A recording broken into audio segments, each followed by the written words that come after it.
Robinson here from Robinson's Auto. Welcome back. I don't know if you can see with the catch drug in. I have a feeling a lot of you guys out there are going to like this one.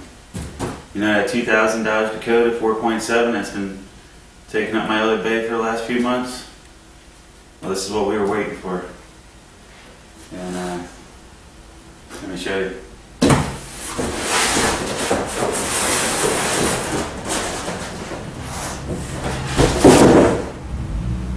That, my friend, is a crate engine. Represents a lot of money. A little bit more than 3 G's to be exact. And looks like we got a lot of work ahead of us. Let's start ripping this thing out.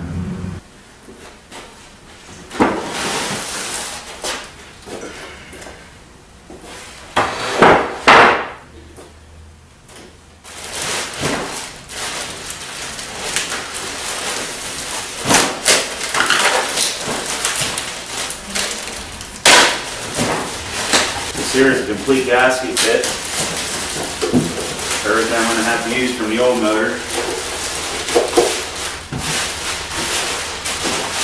It's like Christmas.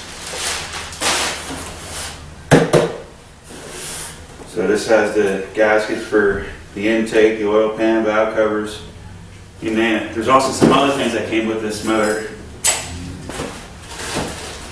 New water pump.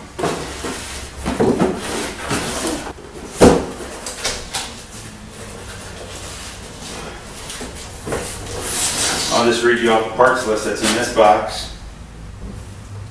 Thermostat with gasket, upper hose, lower hose, hose clamps, new radiator cap, belts, oil filter, air filter, PCV valve, spark plugs. Pretty much everything we're going to need. I got to save all these straps and everything because I don't know if you guys know it, but to get a core back, there's like a $500 core on this. You got to use the same crate. Yeah, try not to destroy the crate in the process. Let's open this baby up.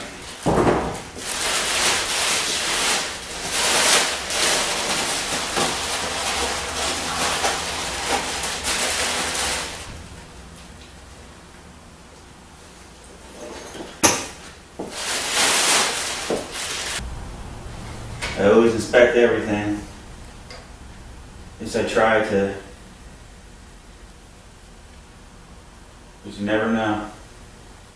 Did notice one thing over here I don't really care for, but it really probably won't hurt anything. Someone put a pipe wrench. You can tell someone put a pipe wrench on this can to hold it in place when they put the timing components on. It's all new roller rockers.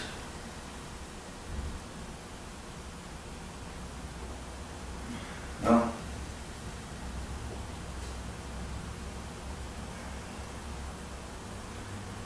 fire looks pretty good. I'll make sure I save all this warranty stuff. It comes with this disclaimer. I was just reading it, and it got a really good point.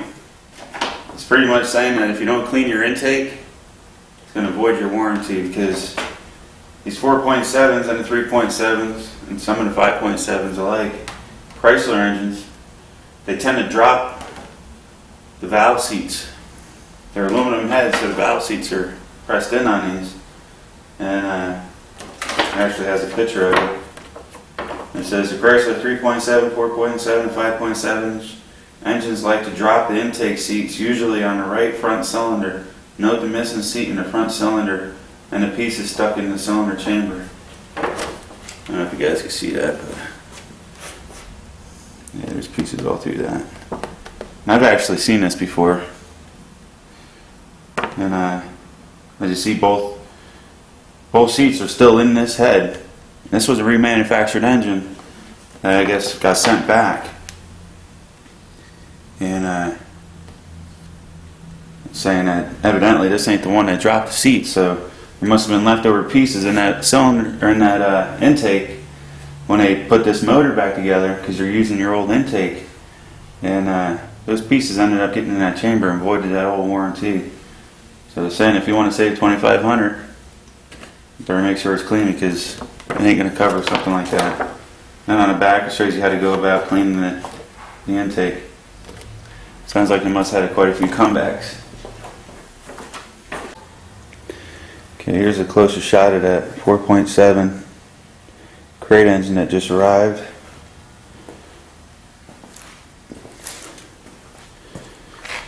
Looks pretty.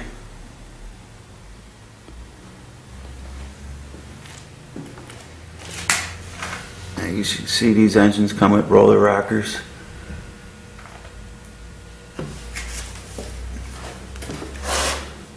This was supposed to be one of Chrysler's better ideas, but they had a lot of problems with them.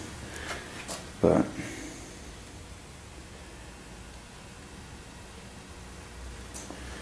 here it should be.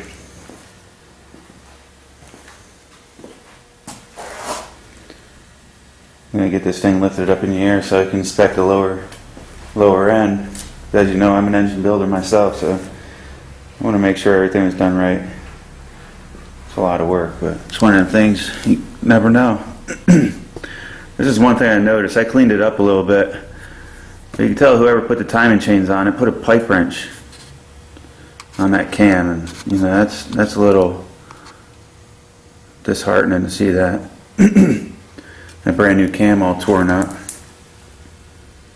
But it's not like it's anywhere that's gonna affect anything. It's just a fact of the matter.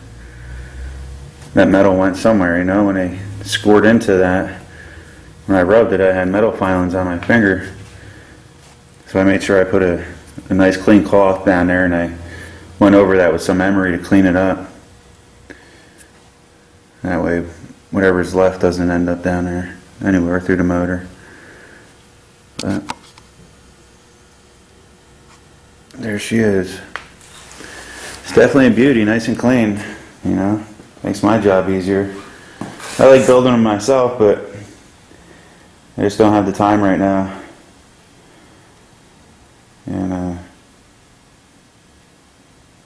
realistically, the heads were destroyed on that other motor. So by the time we bought another set of heads and I rebuilt the lower end, it ended up being right around the same amount as this crate engine, so we went this route. Plus it has something crazy like 4 years or a 1,000,000-mile warranty on it. So at least for 4 years he knows he has it covered. Hey guys, well that's a little peek preview of what we're going to be in for the next few days. I'm going to take my time on this one coming into the weekend. I got some, a couple family plans I got to take care of. But in between there, I'll come down here with you guys and we'll start putting some parts on this new engine. I got to start by cleaning the old oil pan, valve covers, make sure that intake's spotless. You definitely don't want any debris getting in this new engine. So if you're taking on a job like this, make sure everything's spotless. Take your time and hope for the best. I think we'll be alright. I'm used to building my own motor, so I'm always a little nervous when I have someone else do it for me. But I'm sure they did it right. It looks good. I was a little disheartened seeing that they didn't clean up that where they put a pipe wrench on that cam. I'm not knocking anybody for doing it. Just to be honest with you, I've done stuff like that in the past. But I usually clean it up, so they should have known better. That was sharp enough that if I would have rubbed my finger across it, I would have cut myself. That's how high the edges were on that. And you know as well as I do, putting a pipe wrench on something, when it digs into metal, there's little pieces that are going to come off. So I get disturbed when I see stuff like that. So I put a nice clean rag underneath there and I cleaned everything spotless that I see. And I couldn't see any debris that fell down on the heads or anything, so that's a good sign. And then I took a piece of emery cloth and I cleaned all the high spots off and any loose metal. I did get a little bit off of it. And made sure nothing went in the engine and cleaned it up as best as I could. But it really isn't nothing. I don't think it's anything to worry about. So other than that, I guess we'll jump on it tomorrow and see what we can do. Have a good one, guys.